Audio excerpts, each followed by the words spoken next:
As Amtrak's City of New Orleans line rolls south across Lake Pontchartrain on its way to the Big Easy, there are a few cars at the tail end that appear different, because they are.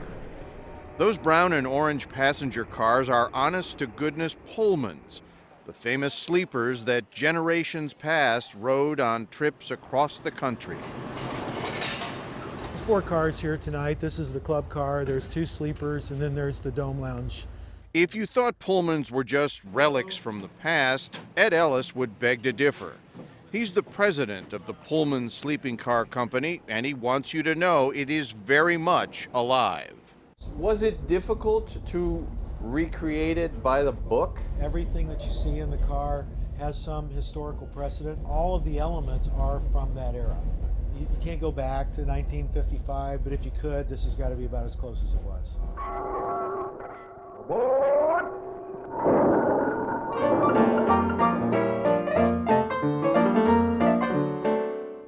George Pullman was the 19th century railroad titan who founded a company that at its peak in the 1920s and 30s provided beds for 100,000 travelers every night.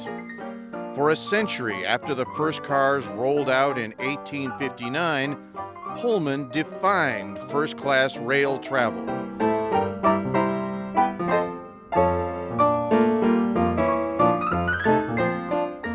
While planes eventually overwhelmed trains, the locomotive's whistle is still a siren song to some. And now, hoping to capitalize on nostalgia, Pullman Rail Journeys carries passengers from Chicago to New Orleans on newly renovated sleepers. How old are these cars? They're as old as us, maybe older. Wow, that's old. It is. And they look brand new. We've done everything we can to restore them to a like-new condition.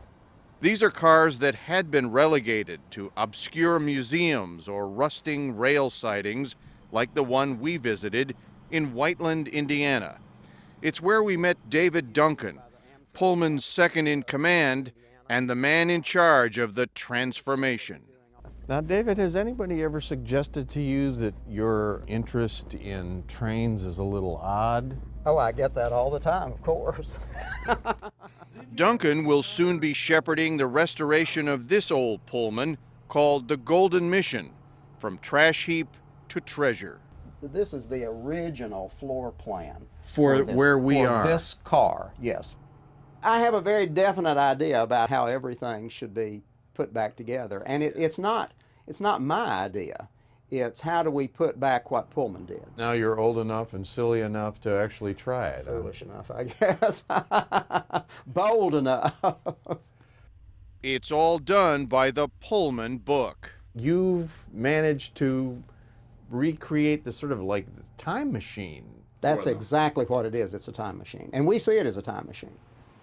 Back with Pullman chief Ed Ellis, we talked about the benefits of train travel as the redone Adirondack Club car wove its way south past Kankakee, Illinois. People get on this train and the first thing they figure out is that they can relax. They can just sit down and have a drink and have dinner and enjoy themselves. Some of these sleepers have double beds and even showers. Air conditioning and Wi-Fi have been added to the original blueprint. Economist Bruce Horowitz was on our trip. Can you sort of squint a little bit and see yourself here in the 1940s? Yeah, the fantasy, imagine the imagination. Close your eyes. Dinner time, having a nice glass of wine and a fine meal served on linens by very attentive server people. I would certainly say you could create that fantasy. Limited service to New York will be offered this fall, with regular weekly departures set for next year.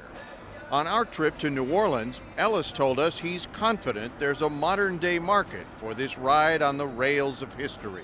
We have people that have ridden this train 8 times. Really? Yes. Do they need help? We're giving it to them. We're giving them train therapy. Train therapy. The poet Edna St. Vincent Millay wrote about that this way: "My heart is warm with friends I make, and better friends I'll not be knowing. Yet there isn't a train I wouldn't take, no matter where it's going."